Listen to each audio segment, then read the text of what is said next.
মোর দয়ার নবী গো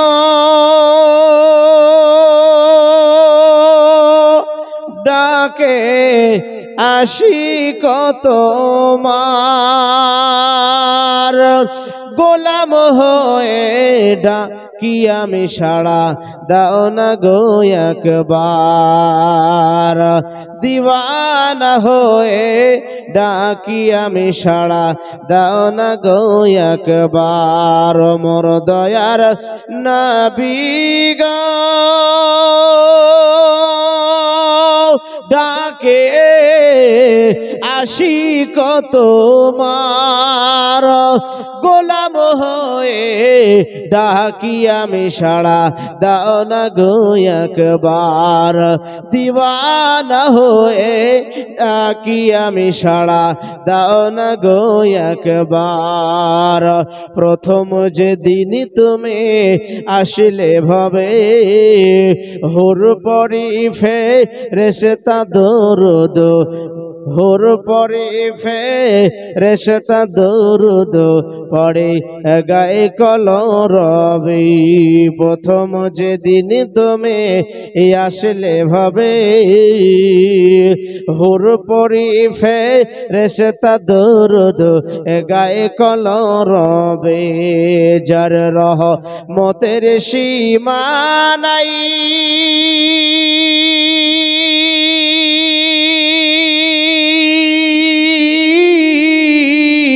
কান্দে আশিক সিজদায় জোরে বল সুবহানাল্লাহ যার রহমতের সীমা নাই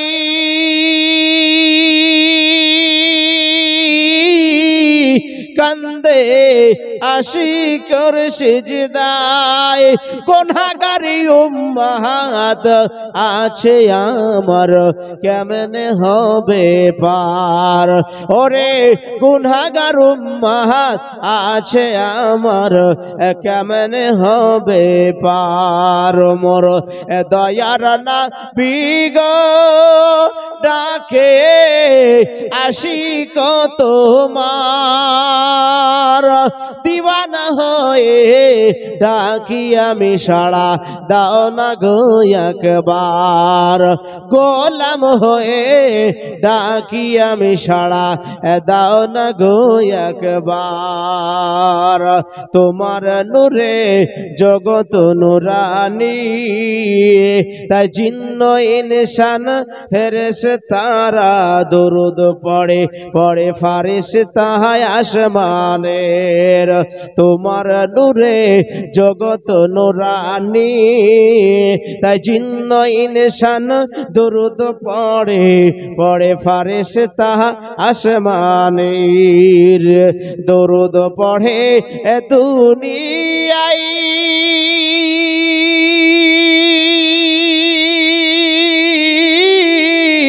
বৃক্ষ লতা পাতাই দরুদ পড়ে দুনিয়ায় বৃক্ষ লতা পাতাই দরুদের মালা জপন করেন আল্লাহ নাম যাহার জোরে বল সুবহানাল্লাহ দরুদ পড়ে দুনিয়ায় বৃক্ষ লতা পাতাই ওরে দরুদের মালা জপন করেন আল্লাহ নাম যাহার মোর দয়ার নবী গো ডাকে আশিক তোমার দিওয়ানা হয়ে ডাকি আমি সাড়া দাও না গো একবার গোলাম হয়ে ডাকি আমি সাড়া দাও না গো একবার কিয়ামতের ওই কঠিন দিনে দয়ার নবী নিজেরই উম্মত নিবেন গো চিনহে একবার জোরে বলুন সুবহানাল্লাহ আরেকটু জোরে বলুন সুবহানাল্লাহ ঘুম চলে আসছে নাকি বাবা দেখুন মেলাতে ঠেলা খুব খাচ্ছে কিন্তু যেখানে আসল কাজ সেখানে আসছে না। কেন আসছে না জানেন? কাল যে ঝুনঝুনি বাজে, বুঝতে পারছেন কিনা? হ্যাঁ, এর জন্য আল্লাহ এ থেকে হেফাজত করুক। ইনশাল্লাহ বলবো কিয়ামতের কঠিন দিনে দয়ার নবী নিজের উম্মত নিবেন গো চিনহে। কেন? তাদের চেহারা হবে নূরময়ী,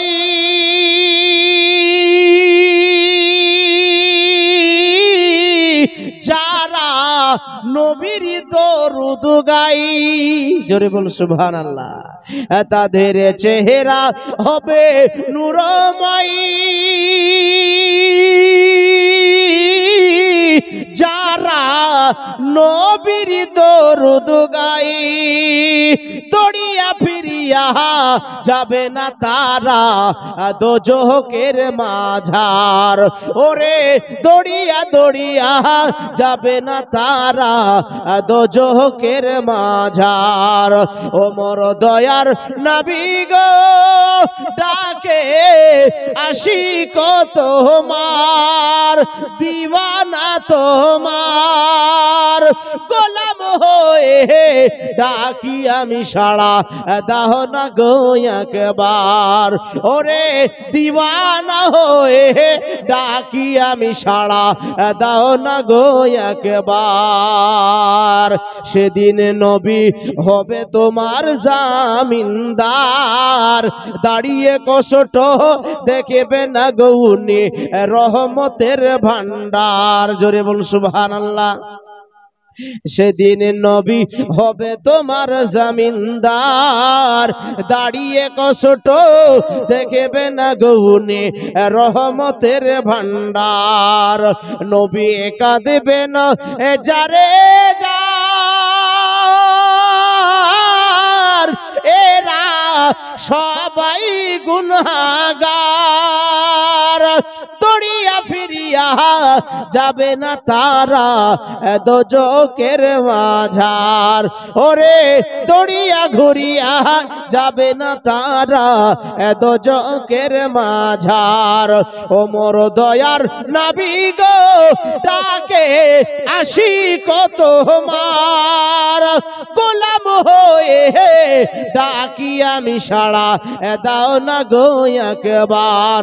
দিওয়ানা হয়ে ডাকি আমি সাড়া দাও না গো একবার। সাবধান, খবরদার, ওলিদের ভয় নাই, ইহজগতেও ভয় নাই, পরজগতেও ভয় নাই। জোরে বলুন সুবহানাল্লাহ। যারা আল্লাহ ওয়ালা হয়, আল্লাহ ওলি হয়, হাক্কানি ওলি, যেমন তেমন ওলি নয়, তারা ওই রকম ওলি হবে বাঘের মুখে ফেলে দিয়ে বাঘে পায়ে চুমু দিয়ে চলে যাবে। জোরে বলুন সুবহানাল্লাহ। আর এই জামানাতে কিছু ভণ্ড ওলি আছে, বাঘে দেখলে বলে তুই আয়, পেটের নাস্তা বানিয়ে লিখেছে। ওলি ওলির মতো হইতে হবে, হাক্কানি ওলি, যার চেহারা দেখলে আল্লাহর কথা মনে পড়বে। জোরে বলুন সুবহানাল্লাহ। যার চেহারা দেখলে নবীর কথা স্মরণ আসবে, হাক্কানি ওলি তাদেরকে বলা হয়। আল্লাহর ওলি যেমন বড় পীর আব্দুল কাদের জিলানী ও গিলানী রহমাতুল্লাহ আলাইহি ছিলেন, যেমন ছিলেন খাজা পিয়া খাজা মঈনুদ্দিন চিশতি আজমিরি সঞ্জিরি রাদিয়াল্লাহু তাআলা আনহু, যিনি আজমিরের সরজমিনে শুয়ে আছেন, জিনার ওসিলাতে এই ভারতবর্ষে মানুষ মুসলমান হয়েছে লক্ষ লক্ষ। জোরে বলুন সুবহানাল্লাহ। যেমন ওলি ছিলেন মুজাদ্দিদ আল-ফেসানি রহমাতুল্লাহ আলাইহি, যেমন ছিলেন নিজামুদ্দিন আউলিয়া রহমাতুল্লাহ আলাইহি, যেমন ছিলেন কুতুবউদ্দিন কাকি বখতিয়ারি রহমাতুল্লাহ আলাইহি, এই রকম হাজারো ওলি আছে হাক্কানি ওলি, যাদের চেহারা দেখলে আল্লাহর কথা মনে পড়তো। জোরে বলুন সুবহানাল্লাহ। তার মধ্যে ওলি কুলের শিরোমণি ওলিগণের সরদার হচ্ছে বড় পীর আব্দুল কাদের জিলানী ও গিলানী রহমাতুল্লাহ আলাইহি। তিনি শুধু ওলি ছিলেন না, তিনার আব্বাও ওলি ছিল, তার নাম ছিল আবু সালেহ মুসা জঙ্গি রহমাতুল্লাহ আলাইহি। তিনার মাও আল্লাহর ওলি ছিলেন উম্মুল খায়র ফাতেমা। জোরে বলুন সুবহানাল্লাহ। গাছ যদি ভালো হয় তার ফল গাছ যদি ভালো হয় তার ফল ভালো হবে, আর গাছের যদি গাছ যদি ভালো না হয় তার ফলও ভালো হবে না।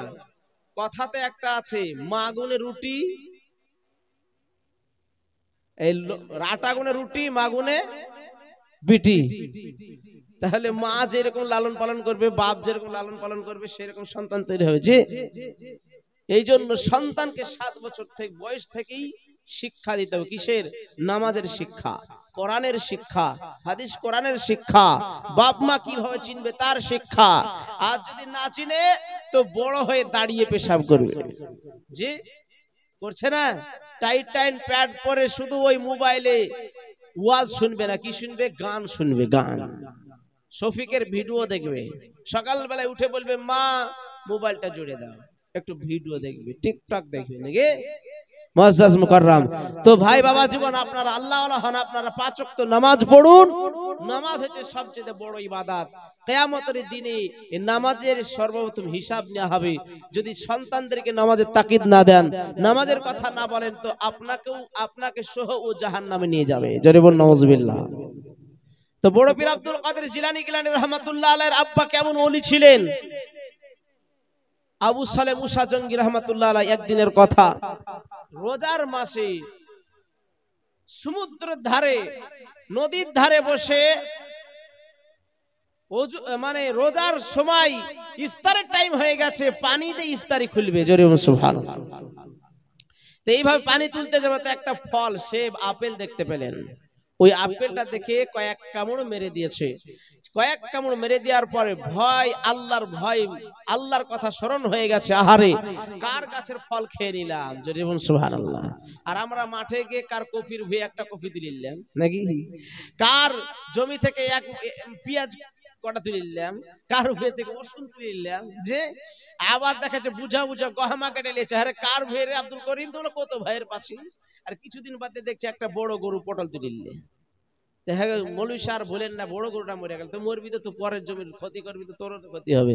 জি মুআজ্জাজ মুকাররম, কিন্তু আবু সালেহ মুসা জঙ্গি ওই ফলটা ভাসমান ফল নদীতে যাচ্ছিল ভেসে, তাই কুড়িয়ে খেয়েছে, তাই আল্লাহর কথা স্মরণ হয়ে গেছে।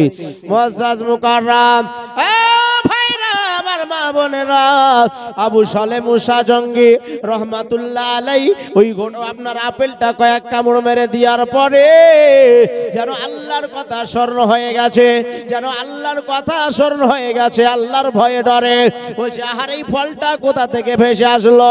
এই দেখেন বাবা, নদীর ধার ধার দিয়ে হাঁটতে আরম্ভ করলো। নদীর ধার দিয়ে হাঁটতে হাঁটতে হাঁটতে বাবা কয়দিন হাঁটলো কিতাবের মধ্যে পাওয়া যায়।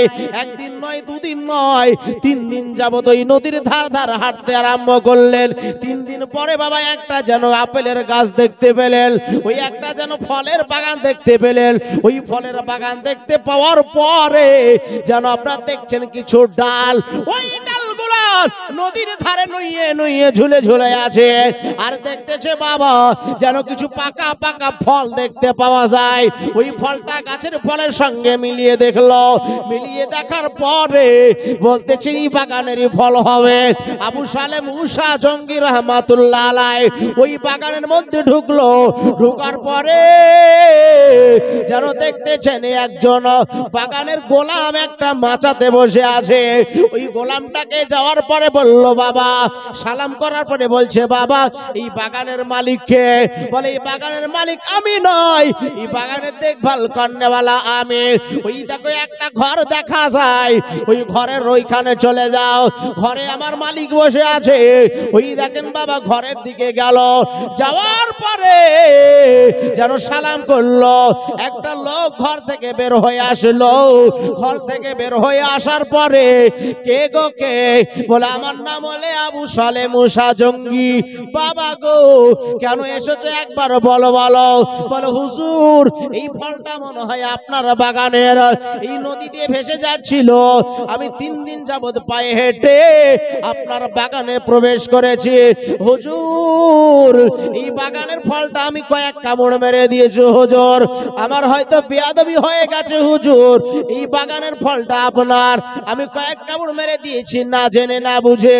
হুজুর গো আপনি আমাকে ক্ষমা করে দেন। একবার জোরে বলবেন সুবহানাল্লাহ। মুআজ্জাজ মুকাররাম এই কয়েক কামড় মেরে দেওয়ার পরে ক্ষমা চাইছে। আল্লাহর ওলি আব্দুল্লাহ সাউমাই রাহমাতুল্লাহ আলাইহি ওই বাগানের মালিকটা ছিল বড় আল্লাহর ওলি।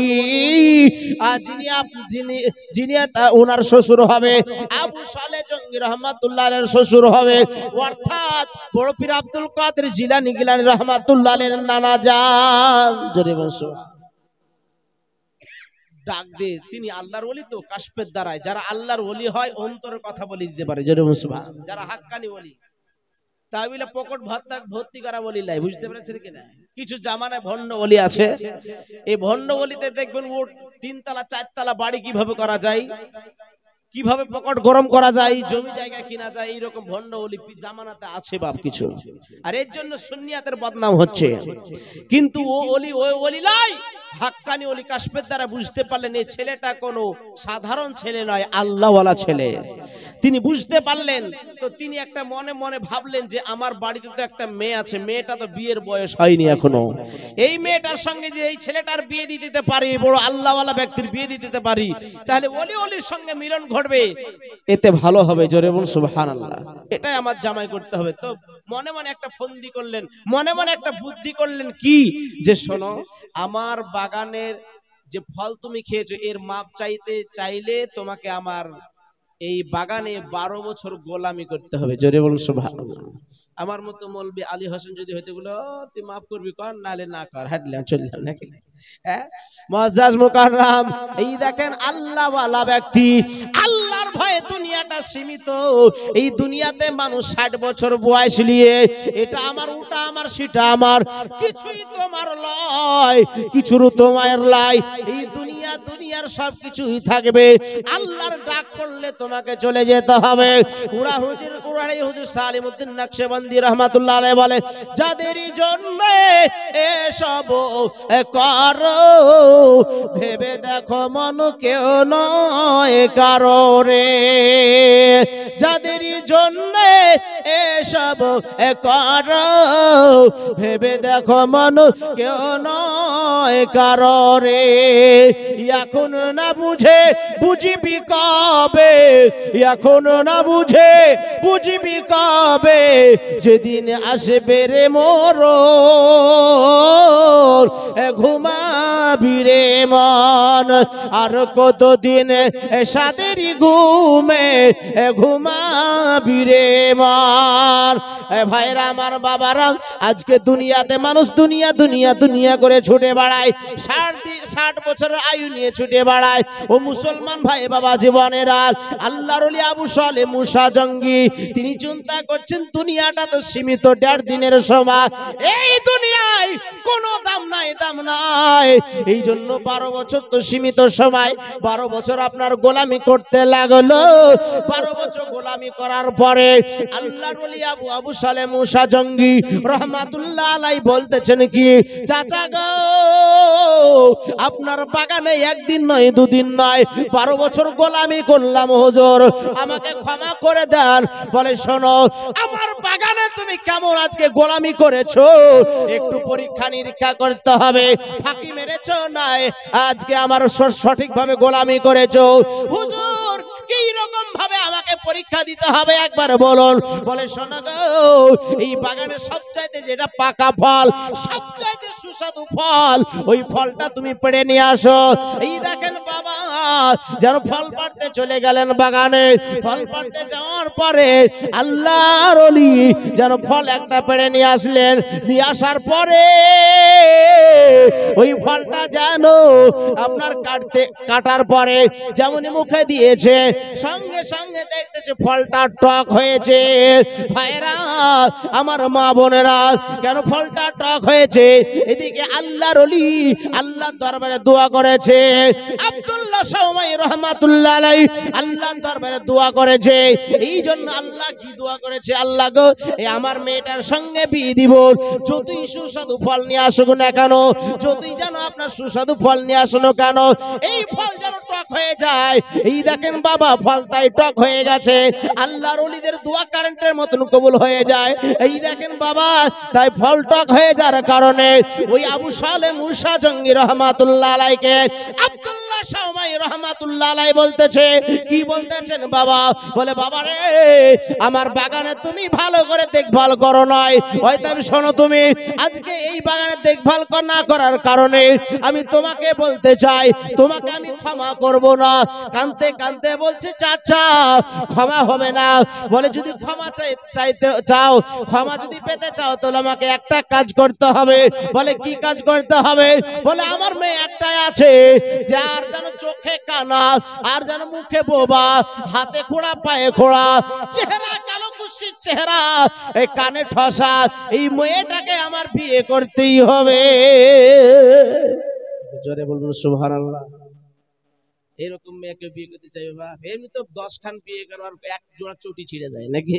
হ্যাঁ, বিয়ে খুঁজতে খুঁজতে। আর এরকম ন্যাংরা কার কুড়া চোখে কানা কানে ঠাসাকে বিয়ে করতে চাইবে বা হ্যাঁ মুসলমান তো চিন্তা করছে যে যা হবে হবে বিয়েটা করে নি, এই দুনিয়া তো কদিন আর বাঁচবো। হ্যাঁ, মুআজ্জাজ মুকাররম রাজি হয়ে গেলেন, ক্ষমা চাওয়ার জন্য রাজি হয়ে গেলেন। বিয়ে পড়িয়ে দেওয়া হলো। বিয়ে পড়িয়ে দেওয়ার পরে বাসর ঘরে যাচ্ছে। বাসর ঘরে যাওয়ার পরে দেখছে একটা সুন্দর মহিলা দাঁড়িয়ে আছে, এক গ্লাস শরবত নিয়ে। জোরে বলুন সুবহানাল্লাহ। স্বামীকে দেখে চট করে সম্মানের সহিত দাঁড়িয়ে গেছে, আসসালামু আলাইকুম ওয়া রাহমাতুল্লাহ। জোরে বলুন সুবহানাল্লাহ। এই দেখেন বাবা, সম্ভ্রান্ত ঘরের মহিলা, আল্লাহ ওয়ালার ঘরের মহিলা আল্লাহ ওয়ালি হয়। আল্লাহর ওলি যেন ওই মা উম্মুল খায়র ফাতেমা সালাম করেছে, যেমনি সুন্দরী মহিলা দেখার পরে আবু সালে মুসা জঙ্গি রহমাতুল্লাহ আলাইহি ওই ঘর থেকে যেন দড়িয়ে বেরিয়ে চলে আসলো। ঘর থেকে যখন বেরিয়ে আসলো, ও আপনার যেন আব্দুল্লাহ শাওমাই রহমাতুল্লাহ আলাই, তিনার শ্বশুর আব্বা বলতেছে, ঘর থেকে কেন বের হয়ে গেলে বাবা? বলে হুজুর, এই মহিলাটা কারে ঘরের মধ্যে ঢুকে আছে? বলে বাবা শোনো, ওই মহিলাটা অন্য কেউ নয়, ওই মহিলাটা হচ্ছে আমারই মেয়ে। হুজুর আপনি যে বললেন চোখে কানা কানে খোড়া আর যেন কালো কুৎসিত চেহারা, এই মেয়েটা তো তার সঙ্গে একটাও মিল খাচ্ছে না। বলে বাবা তুমি যেটা শুনেছো সেটাও ঠিক, আর আমি যেটা বলি সেটাও ঠিক। বলে দুটোর মধ্যে যে কোনো একটা ভুল হবে, নাহলে ঠিক হবে। তা আপনি কেমন করে বলেছেন? বলে শোনো, মুখে বাবা এই জন্য বলেছি কোন পর পুরুষের সঙ্গে আজ পর্যন্ত কথা বলেনি। জোরে বলুন সুবহানাল্লাহ।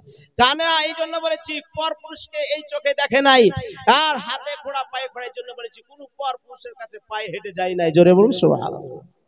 তখন আলহামদুলিল্লাহ পাঠ করে বাসর ঘরে গেলেন।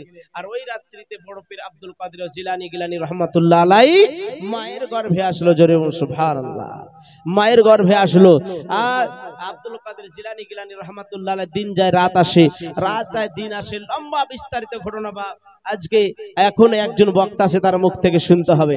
তো এইভাবে রাত যায় দিন আসে, দিন যায় রাত আসে, এইভাবে করতে করতে আব্দুল কাদের জিলানী গিলানী রহমাতুল্লাহ আলাইহি একদিন পৃথিবীর মাঝে আসলেন রোজার মাসের প্রথম তারিখে। জোরে বলুন সুবহানাল্লাহ।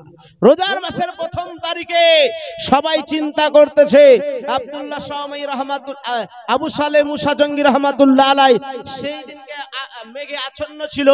আর একটা আইন আছে রোজার মাসে, চন্দ্র দেখে রোজা ধরো আর চন্দ্র দেখে রোজা ছাড়ো, এইরকম আইন তো মেঘাচ্ছন্ন হয়েছে। আজকে মেঘাচ্ছন্নর কারণে মানুষজন আবু সালে মুসা জঙ্গি রহমাতুল্লাহ আলাইহির বাড়িতে আসলেন। আসার পরে জিজ্ঞাসা করছেন, হুজুর আজকে রোজা রাখা হয়েছে না হয় নাই? আবু সালে মুসা জঙ্গি বাড়িতে ছিলেন না। উম্মুল খায়র ফাতেমাকে জিজ্ঞাসা করছেন, বলে আমি বলতে পারবো না, তবে আমার বেটা যেদিন জন্মগ্রহণ করেছে সেই দিন মুখে রাত্রিবেলাতে মধু দিয়েছি, মধু খেয়েছি, দুগ্ধ দিয়েছি, দুগ্ধ খেয়েছে, কিন্তু সকালবেলায় আর খাই নাই। এত জোর করে মুখে দেওয়ার পরে বুটিটা মুখে নেয়নি। জোরে সুবহানাল্লাহ। মুআজ্জাজ মুকাররম সবাই বুঝতে পারলো যে আজকে রোজার প্রথম তারিখ। এই দেখেন বাবা আব্দুল কাদের জিলানী গিলানী রহমাতুল্লাহ আলাইহি এইভাবে আস্তে আস্তে বড় হতে আরম্ভ হলো। এই দিন যায় রাত আসে, আপনার এই দেখেন 4 বছর 10 মাস 10 দিন যখন বয়স হলো, আব্দুল কাদের জিলানী গিলানী রহমাতুল্লাহ আলাইহি যখন 4 বছর 10 মাস 10 দিন বয়স হয়ে গেল। ওই জামানাতে একটা মানে আইন জারি ছিল, 4 মাস 10 দিন 10 মাস 10 দিন যখন বয়স হতো একটা যেন বিসমিল্লাহ খানি করত। অতএব বাড়িতে একটা ফাতেহাখানির ব্যবস্থা করত, একটা মিলাদের ব্যবস্থা করত। এ ভাইরা আমার মা বোনেরা, এই দেখেন আব্দুল কাদের জিলানী গিলানী রাহমাতুল্লাহ আলাইহির মা উম্মুল খায়ের মা ফাতেমা বলে, স্বামী গো আজকে আমার বেটার যেন বিসমিল্লাহ খানির সময় হয়ে গেছে, অতএব আমার বেটাকে সঙ্গে করে নিয়ে আজকে ওই মাদ্রাসায় নিয়ে চলে যান। জিলান শহরে একটা মাদ্রাসা রয়েছে, যেন আপনার আব্দুল কাদের জিলানী গিলানী রাহমাতুল্লাহ বাড়ি থেকে পায়ে হেঁটে কমবেশ 2 ঘন্টা, পায়ে হেঁটে 2 ঘন্টা। এখন বাড়ি থেকে বের হলে রাস্তার ধারে দাঁড়িয়ে থাকলে টুকটুকি ঘোল আসবে, 5 মিনিটের রাস্তা হলে টুকটুকিতে যাচ্ছে, মানুষ আর হাঁটতে চায় না, এর লেগে তো কুড়ে হয়ে যাচ্ছে। ও বলছে হাঁটুতে ব্যথা, পায়ে ব্যথা, মাথাতে ব্যথা। ভাইয়েরা আমার মা বোনেরা, আবু সালেহ মুসা জঙ্গি রাহমাতুল্লাহ আলাইহি নিজের বিবির কথা শ্রবণ করার পরে বলছে, বিবি রে দাও আমার কলেজার টুকরা বেটাকে দাও। এই দেখেন আব্দুল কাদের জিলানী গিলানী রাহমাতুল্লাহ আলাইহি কাঁধে তুলে নেওয়ার পরে এই দেখেন চলতে আরম্ভ করলো। কোথায়? ওই জিলান শহরে একটা 2 তলা মাদ্রাসা আছে। এই দেখেন হাঁটতে হাঁটতে আপনার পকেটে কিছু টাকা নিলেন আর কিছু মিঠাই কিনলেন। মিষ্টি কেনার পরে ওই জিলান শহরে ওই মাদ্রাসায় গেলেন। সেই দিনটা ছিল বৃহস্পতিবারের দিন, মাদ্রাসায় আঞ্জুমান হয়। আঞ্জুমান বললে কি আপনি বুঝতে পারবেন না, যারা মাদ্রাসায় পড়াশোনা করে তারা এই কথা বলতে পারবে, তারাই জানে বাবা।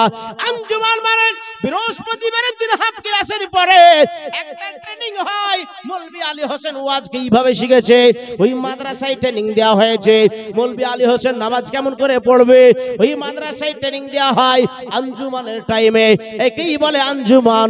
ওই দেখেন বাবা বৃহস্পতিবার দিন ছিল, এবার আঞ্জুমান 2 তলার উপরে চলতেছে বাবা, আর নিচতলায় হেড শিক্ষক বসে আছে।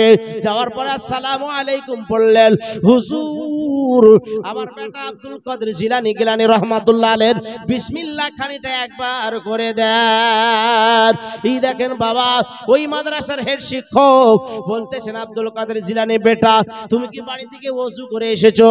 বলে হুজুর আমি বাড়ি থেকে ওযু করে এসেছি। তাহলে এবার বিসমিল্লাহ, এবার নামাজি হালতে বসো। এই দেখেন বাবা বিসমিল্লাহ হালতে বসলেন আব্দুল কাদের জিলানী গিলানী রাহমাতুল্লাহ আলাইহি। বিসমিল্লাহ হালতে বসার পরে বলছে, বেটা পড়ো আউযু বিল্লাহি মিনাশ শাইতানির রাজিম বিসমিল্লাহির রহমানির রহিম। এই দেখেন আউযু বিল্লাহ বিসমিল্লাহ পাঠ করার পরে আমার আব্দুল কাদের জিলানী গিলানী রাহমাতুল্লাহ আলাইহি একটু আর থামলেন না। আলহামদুলিল্লাহি রাব্বিল আলামিন সূরা ফাতিহা শেষ করার পরে সূরা বাকারা শেষ করলেন। 1 পারা 2 পারা 3 পারা 4 পারা করতে করতে এই দেখেন একই দমে 10 পারা কোরআন শরীফ শোনালেন। 4.5 আপনার 10 পারা কোরআন শরীফ শোনার পরে একটু দম খেলেন, একটু যেন নিঃশ্বাস নিতেছে। শিক্ষক বলছে, বেটা তুমি কি পানি খাবে, গলা কি শুকিয়ে গেছে? বলে না হুজুর না, একটু যেন রেস্ট নিলাম। বলে বেটা পড়তে আরম্ভ করো। এই দেখেন 10 পারা কোরআন শরীফ শেষ করার পরে আবার যেন বিসমিল্লাহ পাঠ করার পর আবার পড়তে আরম্ভ করলেন। এই দেখেন 11 পারা 12 পারা 13 পারা 14 পারা করতে করতে যেন আপনার 19 পারা কোরআন শরীফ শুনিয়ে দিলেন। আমরা গজলের মাধ্যমে শুনেছি 18 পারা কোরআন শরীফ, কিন্তু একটা কিতাব আছে সিরাতে গাউসে পাক বলে, ওই কিতাবের মধ্যে লেখা আছে যারা আপনার 19 পারা, এক পারা এদিক ওদিক 18 পারা হোক বা 19 পারা কোরআন শরীফ হোক, এই 19 পারা কোরআন শরীফ যখন শুনিয়ে দিলেন, শিক্ষক বলতেছে, এই আবু সালেহ মুসা জঙ্গি রাহমাতুল্লাহ আলাইহি আপনি কি ইয়ারকি করার সঙ্গে নিয়ে এসেছেন নাকি, ইয়ারকি করার জন্য নিয়ে এসেছেন নাকি? এ আপনার বিসমিল্লাহ খানি করতে এসে 18-19 পারা কোরআন শরীফ শুনিয়ে দেয়, এ তোমার বেটাকে কি আজকে এখানে দাওরা করতে নিয়ে এসেছো নাকি? বলে না না না। তবে কেন নিয়ে এসেছো? বলে হুজুর কসম খোদার 19 পারা কোরআন শরীফ কেমন করে মুখস্থ করেছে এটা আমার জানা ছিল না। এই দেখেন বাবা ফাতিহাখানি করলো। ফাতিহাখানি করার পরে এবার যেন দোয়া করে দিলেন। আমার আব্দুল কাদের জিলানী গিলানী রাহমাতুল্লাহ আলাইহি ওই দোয়াতে শামিল হওয়ার পরে পড়তেছিলেন আমিন আমিন আমিন। এই দেখেন দোয়া সমাপ্ত করার পরে আব্দুল কাদের জিলানী গিলানী রাহমাতুল্লাহ আলাইহিকে আবার কাঁধে তুলে নিলেন। তার পূর্বে ফাতিহা করার পরে আপনার পকেট থেকে টাকা বের করলেন। টাকা বের করার পরে হুজুরের হাতে দিলেন। হুজুর ফাতা হলো, এই দেখেন নাজরাটা আপনি নিয়ে নেন। নাজরাটা দিয়ে দেওয়া হলো। মিঠাইটা মাদ্রাসার ছাত্রদের এবং শিক্ষকদের মাঝে বিলিয়ে দেওয়া হলো। এবার বেটা আব্দুল কাদের জিলানী রহমাতুল্লাহ আলাইহিকে এই কাঁধের উপরে ঘাড়ের উপরে তুলে নেওয়ার পরে চলতে আরম্ভ করলো। বাবা চলতে চলতে চলতে বাড়ি আসলেন। বাড়ি আসার পরে বলতেছেন, কি বলতেছেন? বলে, বিবি রে, আমার বেটাকে কোরআন শরীফ কবে কবে তালিম দিয়েছো, বেটাকে কবে কবে কোরআন শরীফ শিক্ষা দিয়েছো, এটা তো আমাকে কোনোদিন বলো নাই।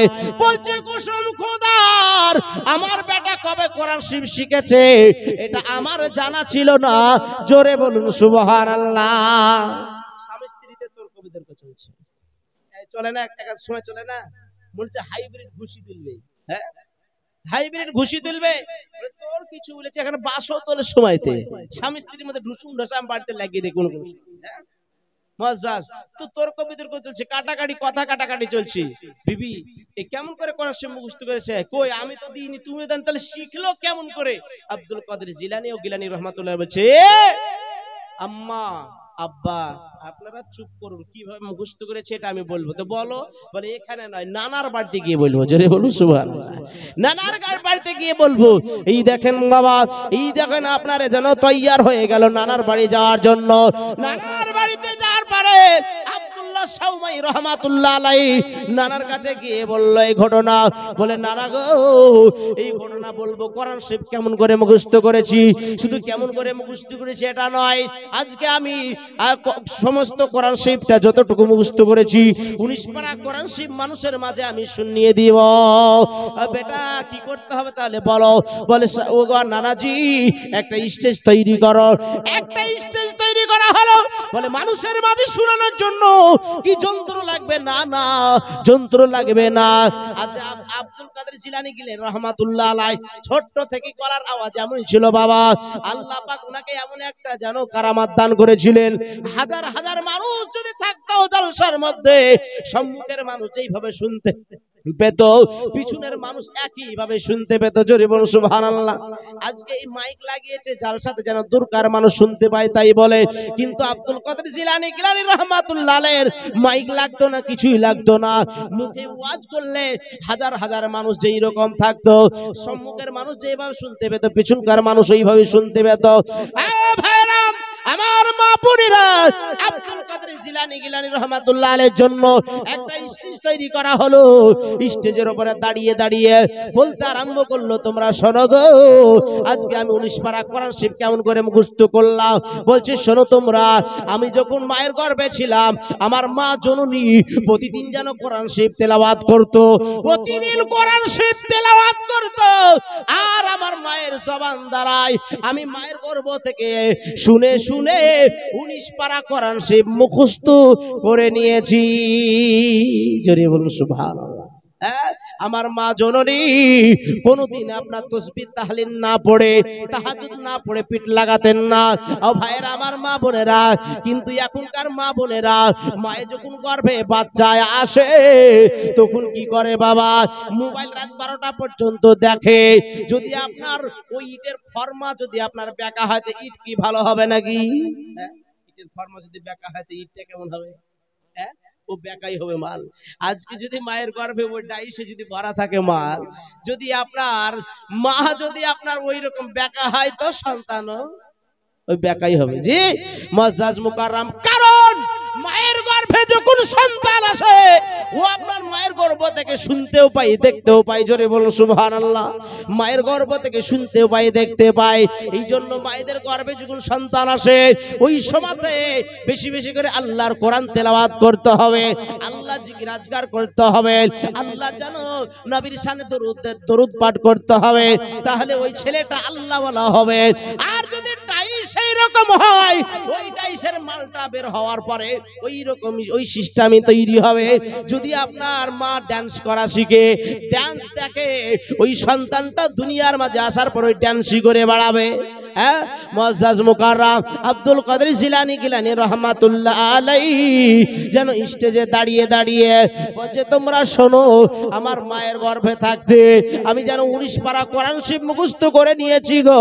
শুধু তাই নয়, আমার মায়ের গর্ভে যদি আর কিছুদিন থাকতাম তাহলে আমি 30 পারা কোরআন শরীফ একেবারে 30 পারা মুকাম্মাল হাফেজ হয়ে দুনিয়াতে আসতাম, কিন্তু আসার সময় হয়ে গেছে, এই জন্য আমি 30 পারা মুখস্থ করতে পারি নাই।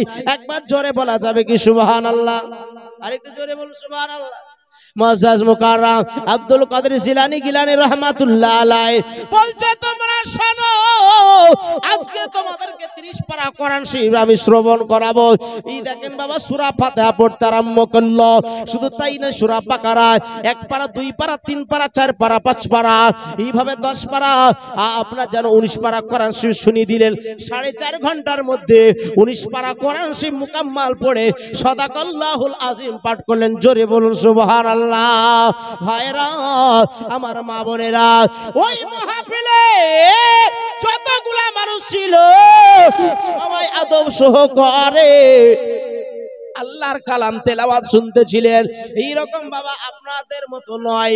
দেখেন, আপনাদের মাঝে মনে হচ্ছে ভারতের ম্যাপ হয়ে গেছে নাকি, ভারতের ম্যাপ হয়ে গেছে, কিন্তু না না, আমরা ছোটবেলায় দেখেছি একটা যদি মিলাদের দাওয়াত দেওয়া হয়তো মানুষ যেন ওই বাড়িতে জায়গা দিতে পারতো না।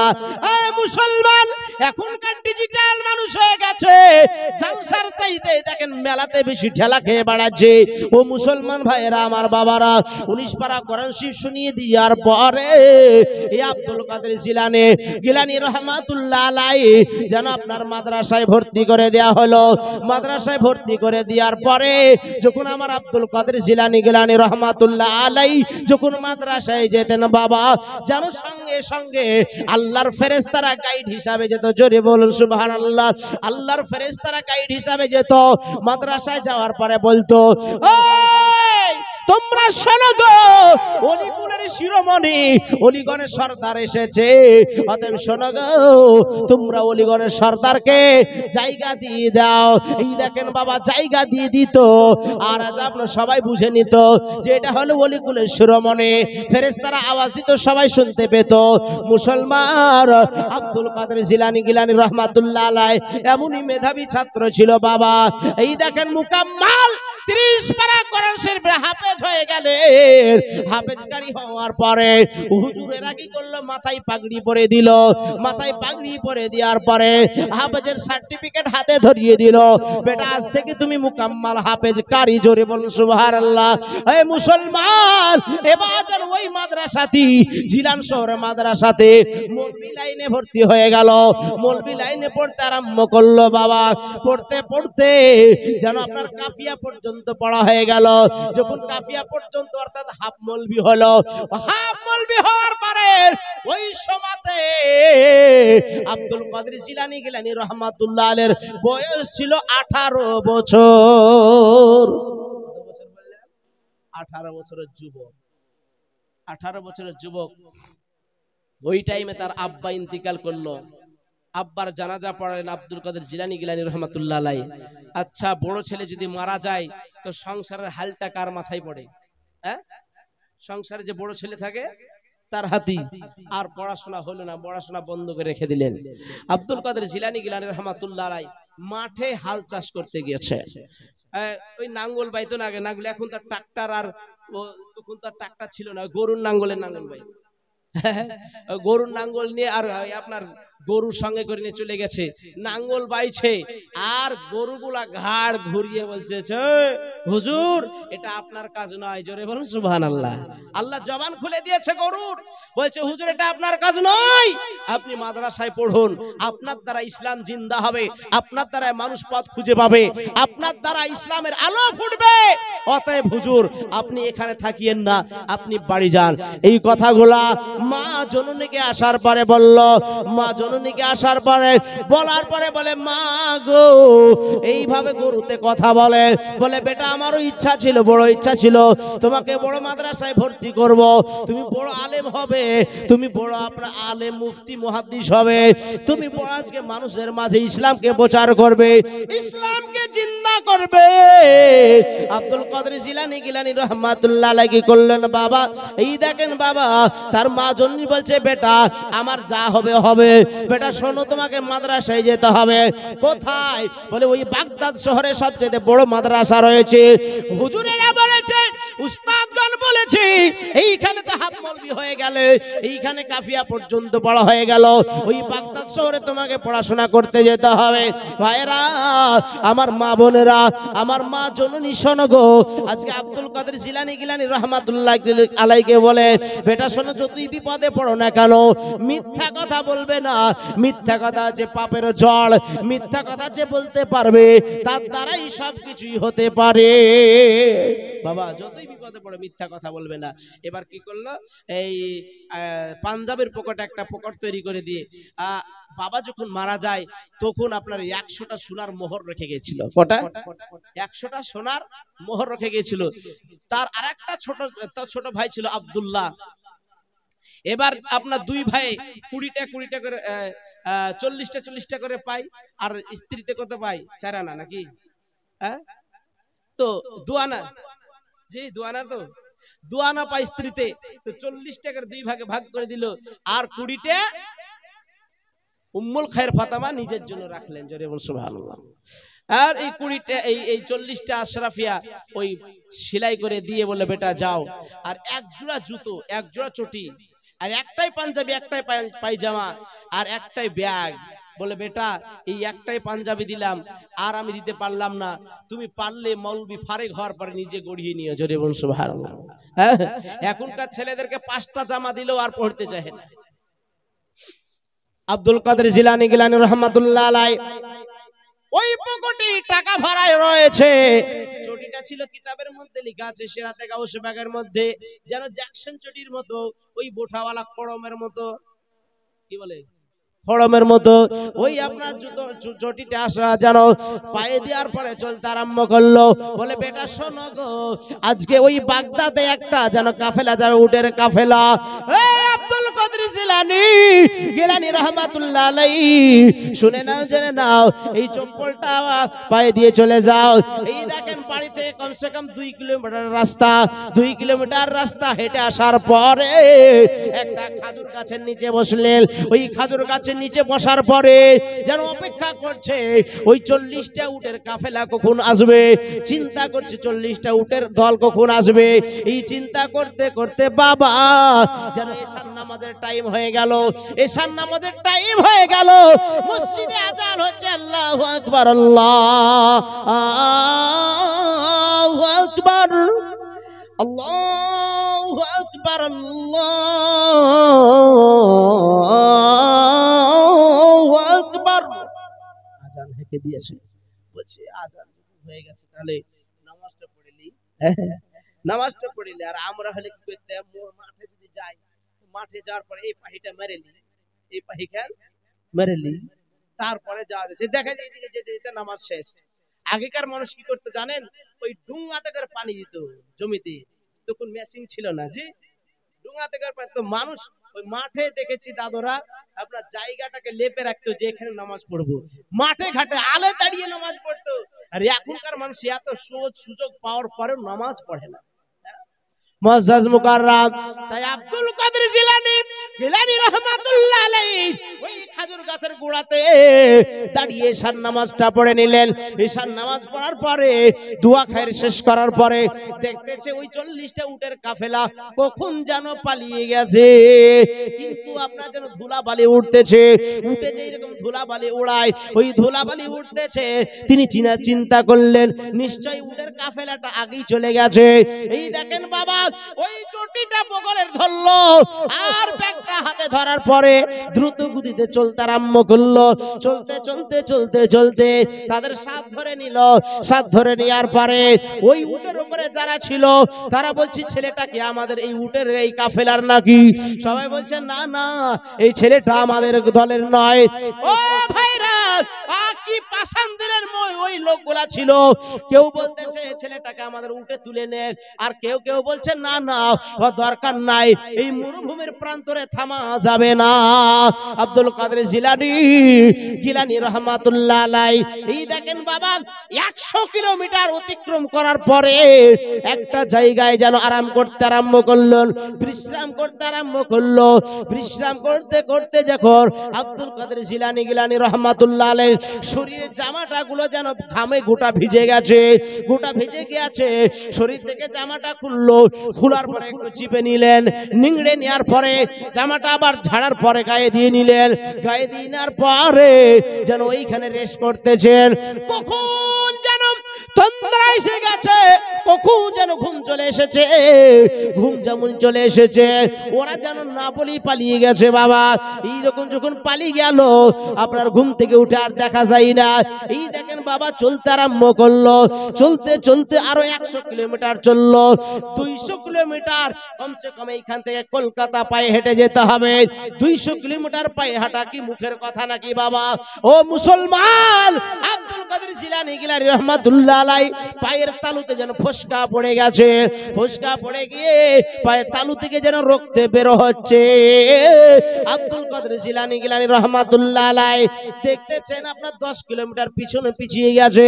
চলতে চলতে একটা খতরনাক জায়গা ছিল, ওই জঙ্গল জায়গা, রাত্রি কালে ওই জায়গাতে আপনার ডাকাত 40টা ডাকাত ছিল। ওই 40টা ডাকাত চিন্তা করতেছিল যে এই দিক দিয়ে 40টা কাফেলার উটের কাফেলা যাবে, তারা আগে থেকে খবর পেয়ে নিয়েছিল, এই জন্য তারা জঙ্গলে লুকিয়েছিল। যারা আসবে তাদের এদিক দিয়ে আসবে তাদের হামলা করব, টাকা পয়সা ধন দৌলত ছিনিয়ে নিব। এ মুসলমান আমার ভাইরা, আমার মা বোনেরা, তাই যেন ওইখানে অপেক্ষা করতেছিল। এবার যেন সুযোগ বুঝে তাদেরকে হামলা করলো, সবার কাছে টাকা ছিনিয়ে নিল, ধন দৌলত ছিনিয়ে নিল। তারা যাচ্ছিল ব্যবসা, ওই বাণিজ্যে বাগদাদ শহরে। বেরাদার যে টাকা দেয় না, মাল দেয় না, তার মাথা ফাটিয়ে দেয়, যা কারো পেটে আপনার চোখ কোপ মেরে দেয়, কারো হাতে কোপ মেরে দেয়। আব্দুল কাদের জিলানী রহমাতুল্লাহ আলাইহি আসার পরে দেখতেছে কেউ পেটে হাত দিয়ে দৌড়াতেছে, কেউ মাথায় হাত দিয়ে দৌড়াচ্ছে, কেউ হাত নিয়ে দৌড়াতেছে। আব্দুল কাদের জিলানী রহমাতুল্লাহ আলাইহি দাঁড়িয়ে দাঁড়িয়ে সব দৃশ্যগুলো দেখতেছিল বাবা। জিজ্ঞাসা করা হলো একটা লোককে, বলে বাবা এই দৃশ্য কেন? বলে ডাকাতের হামলা হয়েছে তাই। ও ভাইরা, আমার মা বোনেরা, এই দেখেন আব্দুল কাদের জিলানী দাঁড়িয়ে দাঁড়িয়ে দেখতেছিলেন। একটা ডাকাত আসলো, বলে বাবা তোমার কাছে কিছু আছে নাকি? বলে হ্যাঁ হ্যাঁ আছে, আমার কাছে 40টা সোনার আশরাফিয়া আছে। গোটা শরীরকে সাজ করলো, কিন্তু তবুও পাওয়া গেল না। যখন পাওয়া গেল না, বলে ঢং মারার জায়গা পাও না, মিথ্যা কথা বলার জায়গা পাও না। আব্দুল কাদের জিলানী রহমাতুল্লাহ আলাইহি বলে মিথ্যা কথা পাপের জল, এই মিথ্যা কথা আমার নবীজি নিষেধ করেছে মিথ্যা কথা বলতে, আমার মা নিষেধ করেছে মিথ্যা কথা বলতে। আমি মিথ্যা কথা বলি না, সত্যি সত্যি আমার কাছে 40টা সোনার আশরাফিয়া আছে। আমার কাছে টাকা পয়সা হামলা করে নিল, হামলা করে নেওয়ার পর ডাকাতগুলো গোল করে ঘেরার পরে সব মাল ভাগ বাটোয়ারা চলছে। ডাকাতের সর্দার বলতেছেন, আরে ওই ছেলেটা দাঁড়িয়েছে, ওর কাছে সার্চ করেছিস? বলে হ্যাঁ হুজুর। তবে সে বলছে 40টা আশরাফি আছে, আমি বারবার সার্চ করলাম কিন্তু পেলাম না। বলে ছেলেটাকে ডাকতো, ছেলেটাকে ডাকা হলো। বলে বাবা সত্যি তোমার কাছে আছে? বলে হ্যাঁ। কোথায়? বলে এই বগলে আছে। কই দেখি। আঙ্গুল ভরি দিয়ে ফেড়ে দিল, আর ঝরঝর করে টাকাগুলো পড়ে গেল। আব্দুল কাদের জিলানী রহমাতুল্লাহ বলছে হাগো আমার একটাই জামা তোমরা ছিঁড়ে ফেললে, আমি এখন কি গায়ে দিয়ে সে মাদ্রাসায় যাবো? হ্যাঁ, তোমরা ফেড়ে দিলে। বলছি শোনো, আগে তার আগে তুমি বলো তুমি কেন সত্য কথাটা বললে? মিথ্যা কথা বললে তো তুমি বেঁচে যেতে। বলে শোনো গো, এই শিক্ষা আমার মা দিয়েছে। আমার মা বলেছে নবীজির ফরমান, মিথ্যা কথা বলবে না যতই বিপদে পড়ো। তাই আমি মিথ্যা কথা বলি নাই। ডাকাতের সর্দার এই কথা শোনার পরে দুই চোখ দিয়ে টস টস করে ঝরঝর করে পানি বইতে আরম্ভ করলো। বলে আর জিন্দেগি তো আমরা এই ডাকাতি করব না, আর কোনোদিন চুরি করব না। ডাকাতের সর্দার যখন এই কথা বলে বাবা, তখন ওই ডাকাতের আরো বাদ বাকি 39 জন বলছে হুজুর হুজুর আপনি চুরি করা শিখিয়েছেন, ডাকাতি করা শিখিয়েছেন, আপনি পথে আমাদেরকে নিয়ে এসেছেন, আমরাও ডাকাতি পথে থাকবো না, চুরি করা ছেড়ে দিয়ে তওবা করে এই হুজুরের হাতে মুরিদ হয়ে যাব। জোরে বলুন সুবহানাল্লাহ, একটু জোরে বলুন সুবহানাল্লাহ। যদি তওবা করা যায় পাপ থেকে, আল্লাহর কাছে যদি কেঁদে কেঁদে দোয়া করা যায়, আল্লাহ পাহাড় সমপরিমাণ যদি গুনাহ করে থাকে আল্লাহ ক্ষমা করে দিতে পারে। আল্লাহ বলে লা তাকনাতু মির রাহমাতিল্লাহ, তোমরা আমার কাছে চাও, আমার রহমত থেকে তোমরা নিরাশ হয়ো না। জোরে বলুন সুবহানাল্লাহ। আল্লাহর কাছে চাইতে জানতে হবে বাবা, আল্লাহর কাছে ক্ষমা চাইতে হবে। পাহাড় সমপরিমাণ গুনাহ থাকলেও আল্লাহ ক্ষমা করে দিবে।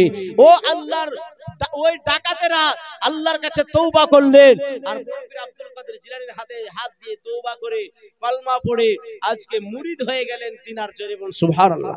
ছাত্র জামাতে মুরিদ বহাল করে দিলেন আব্দুল কাদের জিলানী রাহমাতুল্লাহ আলাইহি।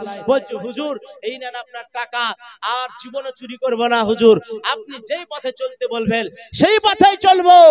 বায়াত গ্রহণ করে নিলেন। বায়াত মানে হচ্ছে নিজেকে সঁপে দেওয়া, বায়াত মানে নিজেকে সঁপে দেওয়া। আজকে আল্লাহর ওলি যারা হাক্কানি ওলি তারা সুপথ দেখায়। জোরে বলুন সুবহানাল্লাহ। সুপথ দেখায়, ভালো পথ দেখায়। আব্দুল কাদের জিলানী রাহমাতুল্লাহ আলাইহি যেন তাদেরকে বলছে যার যা মাল নিয়েছো সব দিয়ে দাও, যাদের মাথা ফাটিয়ে দিয়েছো চিকিৎসার ব্যবস্থা করো, যাদের পেটে কোপ মেরেছো তাদের চিকিৎসা করো। তাদের চিকিৎসার ব্যবস্থা করা হলো।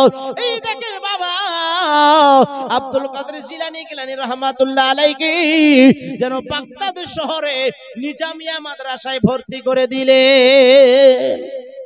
জামানায় বাগদাদ শহরে বড় মাদ্রাসা নিজামিয়া, ওই মাদ্রাসায় বড় মাদ্রাসা ছিল। নিজামিয়া মাদ্রাসায় ভর্তি হলেন আব্দুল কাদের জিলানী রাহমাতুল্লাহ আলাইহি। এই দেখেন পড়তে পড়তে পড়তে হাফেজ, কারি, মাওলানা, মুফতি, মুহাদ্দিস সমস্ত ডিগ্রি পাস করার পরে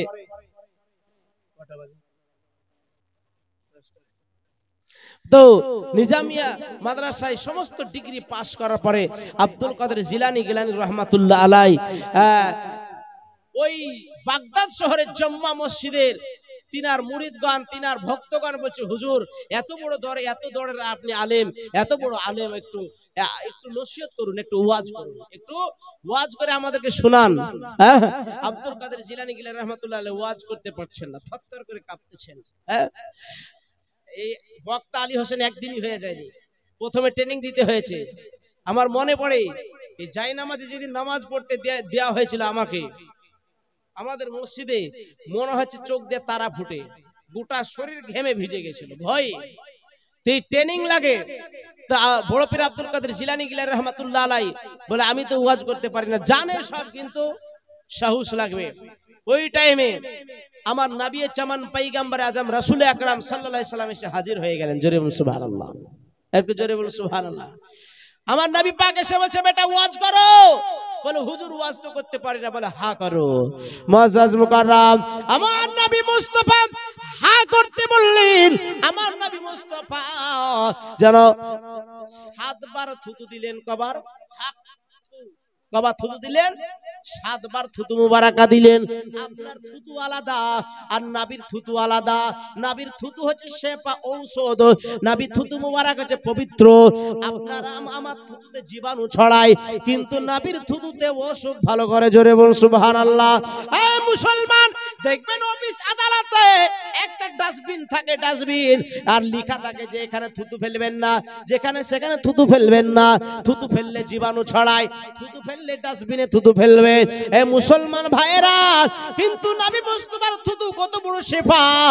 যেন আপনার কুয়ার নুনাক্ত পানিতে থুতু মুবারক ফেলে দিলে ওই পানিটা যেন আপনার জান্নাতি পানি তৈরি হয়ে যায়, মিঠাতে পরিণত হয়ে যায়, শেফা তৈরি হয়ে যায়।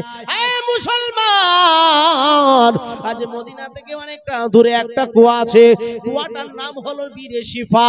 ওই বীরে শিফা এই জন্য বলা হয়েছে, নবী মুস্তাফা সাহাবাদেরকে সঙ্গে করে নিয়ে যাচ্ছিলেন। যেতে যেতে সাহাবাদের পানির প্রয়োজন হয়েছে। বলে হুজুর পানি দেন, পানি। এই আমার নুনাক্ত পানি ওই কুয়াটাতে। আমার নবী মুস্তাফা মুখ মুবারক মুবারাকা বাড়িয়ে নবী মুস্তাফা থুতু মুবারাকা ফেলেছে। আর যেমনই থুতু মুবারাকা ফেলা, নীলবরণ পানি ছিল, নুনাক্ত পানি ছিল, ভয়ঙ্কর বিষাক্ত পানি ছিল। আমার নবী মুস্তাফা ওই কুয়াতে পানি ফেলার কারণে ওই কুয়ার পানি পবিত্রতা হয়ে গেল। জোরে বলুন সুবহানাল্লাহ। আর কুয়ার পানি তলে ছিল, ওই কুয়ার পানি উপরে উঠে আসলো। সাহাবারা ওই পানিতে উযু করলো, সাহাবারা ওই পানিতে উযু করে নামাজ পড়লেন, ওই পানি পান করলেন। মুআজ্জাজ মুকাররম সাহাবাদেরকে আমার নবী বলে, ও সাহাবারা পানি পান করলে কেমন লাগলো বলো। আমার নবী মুস্তাফা যখন জিজ্ঞাসা করলেন, সাহাবারা বলছে, হুজুর গো, এই পানি সেই পানি নয়, মনে যে পানি জানো আজকে দুধের চাইতেও সুস্বাদু আর মধুর চাইতেও মিষ্টি। জোরে বলুন সুবহানাল্লাহ। ভাইরা আমার, মা বোনেরা, নবী মুস্তাফা সরওয়ারে কায়নাত ফখরে মওজুদা সাল্লাল্লাহু আলাইহি সাল্লাম যেন আপনার ওই এক ইহুদির বাড়িতে গিয়েছেন। ইহুদির বাড়িতে যাওয়ার পরে বলছে, একটা কি কাজ পাওয়া যাবে? কিন্তু একটা পানি তোলার কুয়া, একটা কুয়াতে পানি তোলার কাজ দিয়েছিল। বলে, শোনো গো, এই কুয়াতে এক বালতি পানি তুলবে, 3টা করে খাজুর দিব। কি কাজ? ওই খাজুর গাছগুলাতে পানি দিবে, এই খাজুর গাছগুলাতে পানি দিবে, এটাই তোমার হচ্ছে কাজ।